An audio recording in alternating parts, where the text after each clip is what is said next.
ஸ்லோவா போகுது. மறுபடியும் மியூசிக் வாசிச்சா ஃபாஸ்டா போகுது. மறுபடியும் நிறுத்துது, ஸ்லோவா போகுது. ஓ, இதானா ரகசியம். நேரா கீழே வந்து ஒரு எறும்பை மட்டும் தனியா கூப்பிடுச்சு. நான் நல்லா வாசிக்கிறேனா? அதை கேட்குறியா? சூப்பரா வாசிக்கிறேன். நான் வாசிச்சா என்ன நடக்குது? உழைப்பு என்ன வழியே தெரியாம 10 அரிசிக்கு 15 அரிசி நான் வந்து சம்பாதிச்சிடுறேன். உனக்காகவே நான் வாசிக்கிறேன். இந்த 15 அரிசியிலேருந்து ஒரு அரிசி தரியா? தரேனே.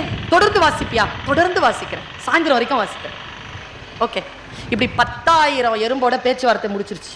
உழைக்கிற எறும்பு ஒரு நாளைக்கு 10 அரிசி சம்பாதிக்க தான் விரும்பியதை செய்து கொண்டு அதை மார்க்கெட் செய்த ஒரு வெட்டுக்கிளி ஒரு நாளைக்கு 10,000 சம்பாதித்தது என்பதனை மட்டும் நினைவில் வைத்துக் கொள்ளுங்கள். எது மிக ஆழமா உங்கள் ஆன்மா எதை மிக ஆழமாக தேடுகிறதோ என் தோழமைகளே, அதற்குள் நீங்கள் உங்களை செலுத்திக் கொள்ளுங்கள் என்கிறேன் நான். அது உங்களை வாழ வைக்கும்.